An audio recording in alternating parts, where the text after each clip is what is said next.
Hi, everyone. Welcome back to another episode of Foot Traffic. I am so excited because today I have Michelle Fernandez with me. Michelle has been a client for years, but she's also on Team Foot Traffic. And I've never mixed the two. And I made an exception for Michelle because she is so good at what she does. And I knew our brand and our business could really benefit from having her on. So today we're going to talk about what Michelle's been up to and how, and we can dive into a little bit of what you do for us as well, because you are a major component when it comes to Facebook ads and traffic and all of that stuff. So Michelle, can you tell everybody a little bit about you and what your business is and all of that good stuff? Yes. So first, thank you. I'm so excited. I love coming on the show. So I am Michelle Fernandez, and I do have a marketing agency. So I help people with their paid traffic through Facebook and Instagram ads. And what I do for Team Foot Traffic is I am head of growth.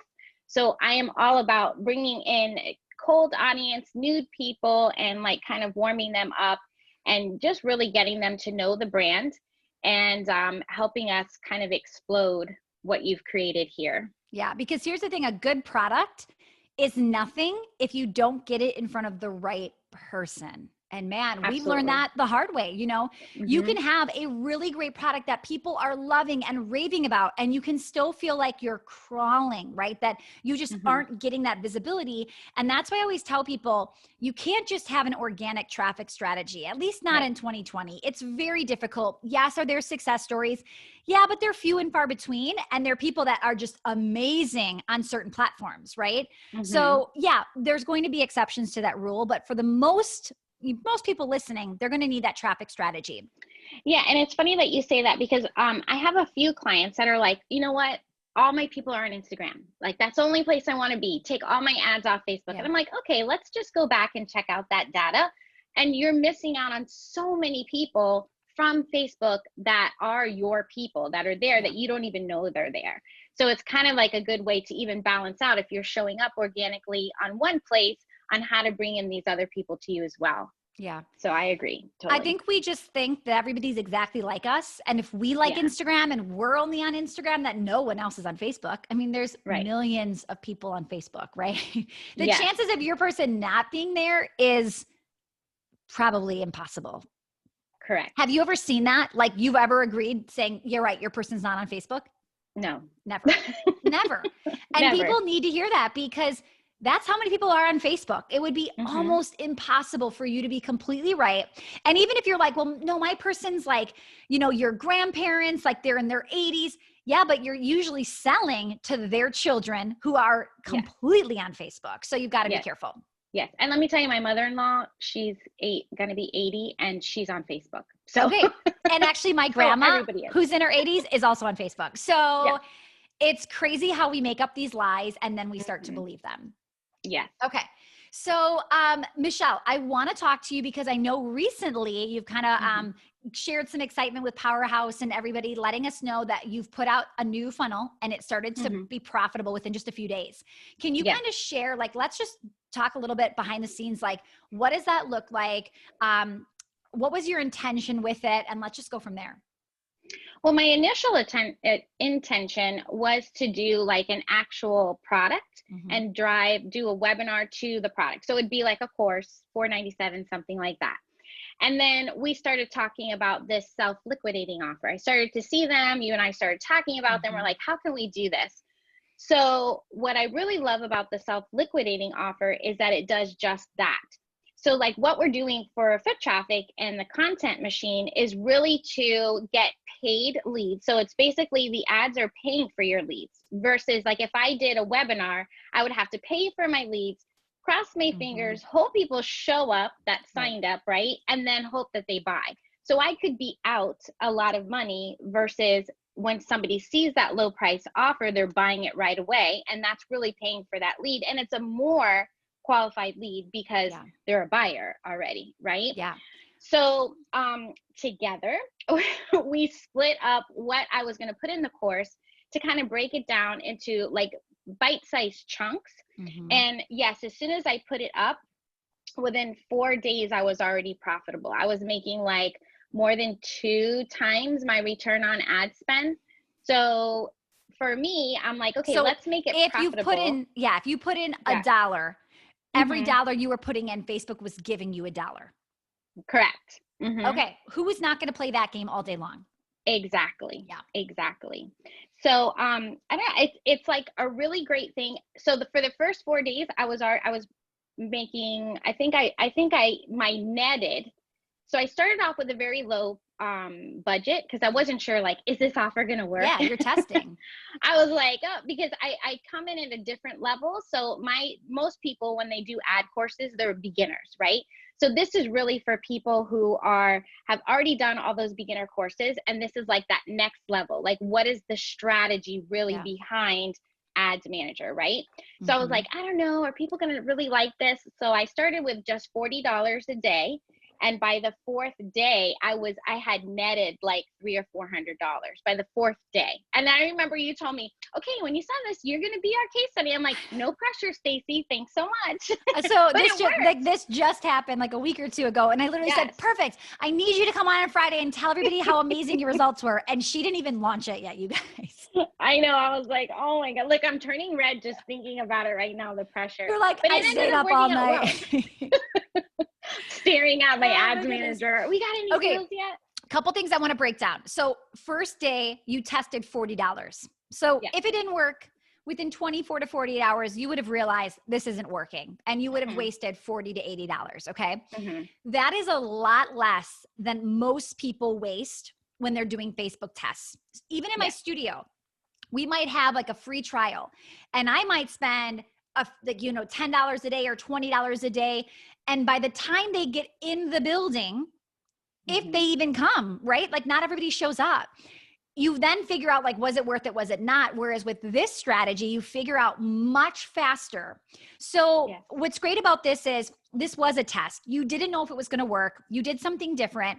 But you got it fast enough to go, should I tweak? Should I not? I also think that Facebook ads, they're obviously continuing to skyrocket. We always have an excuse why. We're like, oh, it's the holidays. Oh, the election coming. Oh, there's a pandemic. Oh, there's always something with Facebook ads. I mean, always, right? Because there's always a holiday coming up right around the corner too. So the more we can shift away from all of these freebies and free lead magnets into some of these paid products, not that you can't have any freebies, but if you could have some low price paid products, it's going to help you offset that cost. Absolutely. Yeah. So like back in the day we were doing, and I say back in the day, which was like, I don't know, 2019. Yeah. A lot of people were doing the lead magnet to a tripwire, which that tripwire was that low price offer to offset the ads budget. So now we're just kind of pushing that tripwire to the first step rather than it be the lead magnet. So I absolutely think this is something you do. It obviously has to be something that people want as you would a lead magnet. But I mean, if you think about it, a lot of people's lead magnets are really good. They get you that quick win, and they're like really helpful in growing that person's business or their life, right? So why not see how you can maybe zhuzh it up a little bit and then, charge $7 or $17 for it from the beginning. Yeah. So one of our strategies moving forward in foot traffic is we aren't going to do our free challenge like we have been. We've been telling everybody like that was the last one. And the reason for that is we see the power in getting people to pull out their credit card. Even $7 could result in maybe it's like a fact. It will be less people than if we were to do it for free. But I also think it's a fact that they'll be more qualified because they've already pulled out their credit card, which means they're a little bit more in it than somebody who's like, oh, maybe I'll do it. Maybe I won't, because there's no skin in the game. Right. And that's what the strategy is. So, okay. I love that you have this going. As you're looking at Facebook ads, just because I've got you on and you are like this amazing Facebook ad, Instagram ad expert, are there things or trends or things that you are seeing that we need to be thinking about as we head into the election, or what other craziness is coming up with the holidays and just with 2020 in general? Like, is there anything we should be thinking about, you're warning us about, anything we need to know? I don't, well, like you said, like, who knows? I know. Who knows? Like, I wish I had that crystal ball. But one thing I will say, and this is something that we've keep talking about, is that you need to be constantly building your warm audience. So you need to be building that brand awareness. And even just on some of your funnels that we're doing the same exact everything, the cost per purchase with a cold audience versus a warm audience is sometimes from $40 to like $7. So $40 for someone who doesn't know you, $7 to someone who maybe watched a video. I mean, so if you can do a video view for just pennies of you and then retarget them with your now small offer, think about your higher profit. So a lot of people think, why would I do these video views and this brand awareness? I feel like I'm, kind of throwing money away because they're not seeing that immediate result of their return on their marketing dollars, right? But they do big time when you're going to pitch an offer or launch that webinar or whatever you're going to do. It definitely is more of a long-term strategy. And I'm kind of thinking that right now, especially with kind of Black Friday and the holidays and all this kind of stuff, that you should be definitely doing more of your brand awareness. So when you're ready to make that offer, it's going to cost you less money. Yeah. I also think, I'm so glad we brought that up. I also think though, I think there's a important balance between evergreen offers and still launch specific promotions that are exciting. There's real urgency. I think you need both, but I want to warn people who are only doing event promotions when the event is happening. You will spend so much more money if you just turn them on and turn them off and do nothing in between than if you were to even be putting $5 a day on video views. It is absolutely unbelievable. Yes. And those are the people that usually say, but the ads don't work. I'm paying, $10, $25, $45 a lead, so that's just too high. I can't do this. Well, that's because they're only doing it, a week before, 3 days before their event, or I'm not getting as many people on there or the right people on there. That's because you haven't built any relationship or made a connection with any of these people either. People need to see you, you know? We just wrapped up a free challenge and a launch that we just did. And you guys, our Facebook ad budget was like, I want to say like nothing. I honestly, like it was a few $100s, which is nothing compared to what we've spent before. And we had such a successful launch. And I feel like, correct me if I'm wrong, but I feel like it's because we've been warming people up. And we've been constantly giving them something to view or to see, we haven't given up since the pandemic. I feel like we've gone full blast, full speed ahead since the pandemic, and we're reaping those rewards right now. Absolutely. We have constant campaigns going, whether it be videos, your podcast, something like that, including call to action getting in the Facebook group. Yes. So it's like you're continuing for free because now they're in the group, to nurture them, to warm them up, to build that know, like, and trust factor with you there.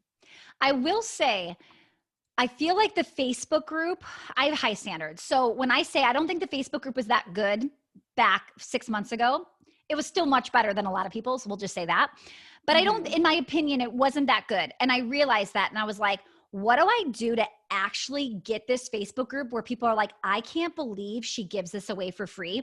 And I feel like we probably kicked this off in July or August where we were like, listen, that Facebook group is going to feel like an extension of the podcast and it's going to be gold. And I also think we are reaping the rewards of that as well.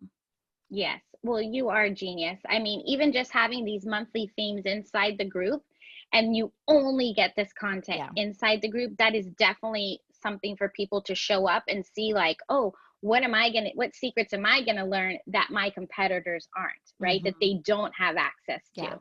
Well, and this goes back to what you said too about like the freebie, right? Is your freebie not that good, right? Does it need to be beefed up because you're thinking, but it's free. Well, there's so much free stuff out there that I just think it's not as effective anymore. So if you're going to do something for free, you better make it be something worth paying for. And then where do we go for that next step of actually charging for like that next level? So if somebody were to want to do this SLO, self-liquidating offer strategy, and the reason they call it that, you guys, is because basically you can make money while not paying for leads, right? So why not go that route? But if they wanted to do that or wanted to do something similar to what you just did, knowing you just did this, it's so fresh in your mind. Do you have any like tips, to-dos, to not to do?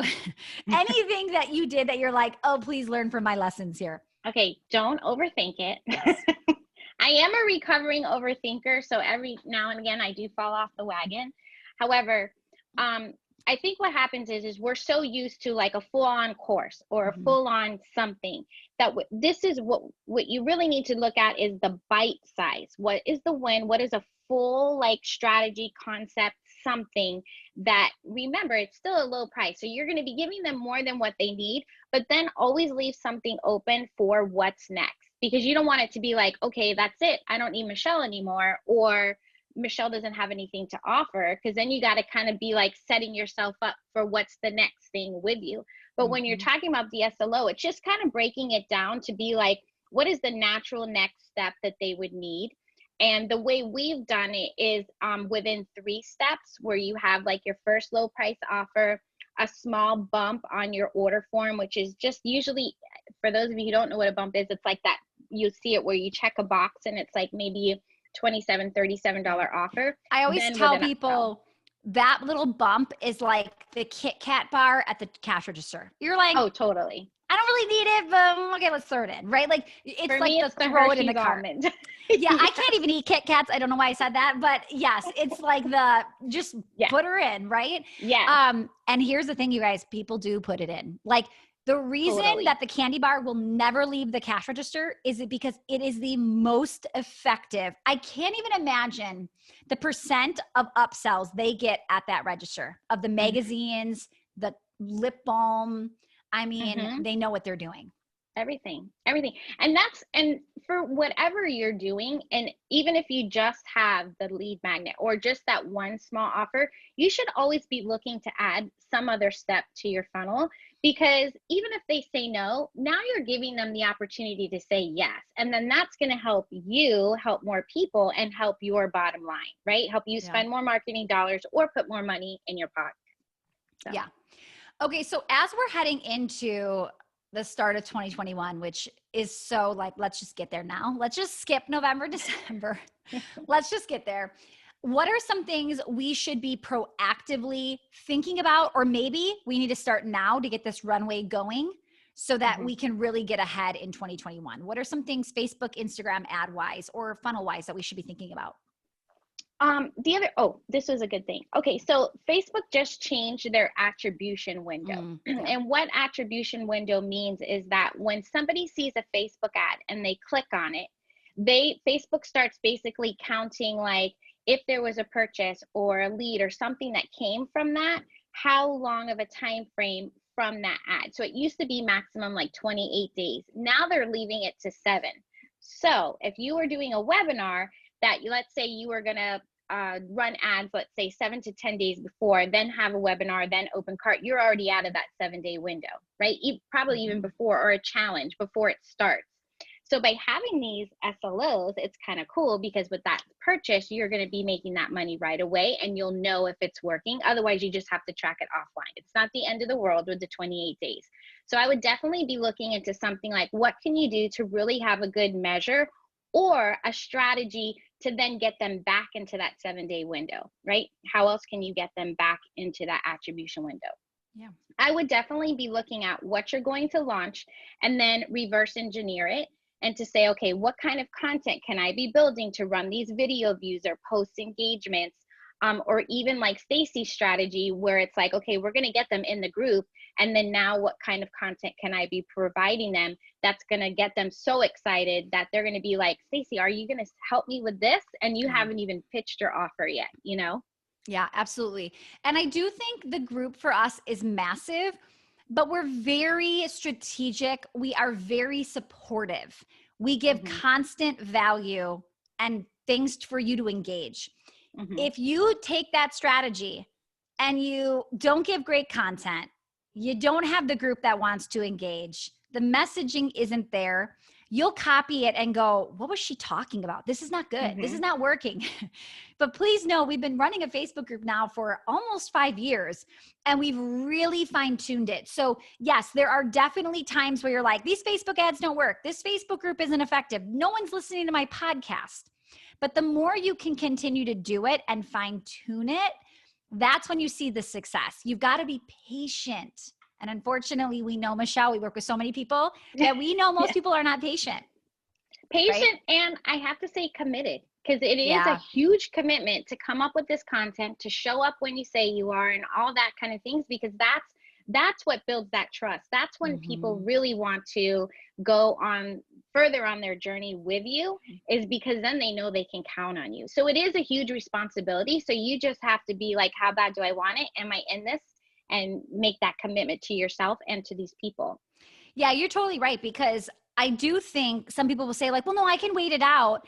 But then you're waiting it out with mediocre input. You're not really doing a whole lot to get the results. And then you're wondering why the ad isn't working as well as somebody else's, or why that funnel isn't producing what that other person's is producing. And you've done a fraction of what, you know, some of us are doing. So yes, hard work for sure. I never want people thinking like, this is just the easiest strategy. I do think these strategies take work, but they're simple. If you can just follow the steps, you will get the results, right? We know that. Absolutely. When I started running my ads, only because I had you in my ear, like, okay, it is difficult, I will say, for you to start a campaign and to literally just say, you know what, I'm not going to check on that for a day or two. Because you do want to check it, but you have to just trust the process. Because you're going to look at it and you're not going to see results right away, most likely, right? Or set the expectation for yourself that when you look at it, it could be whatever it is, and those results don't mean anything. Because sometimes we put this expectation like, I'm going to be the one that defies all it, you know, the benchmarks, and I'm going to be that one. And then you look at it and you're like, one.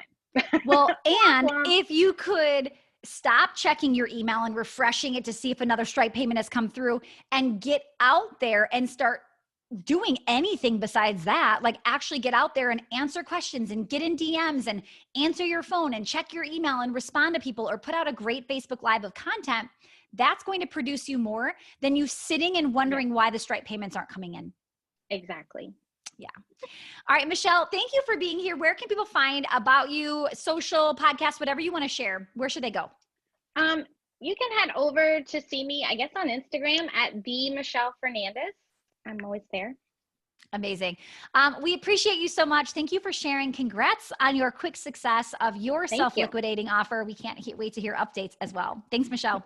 Thank you.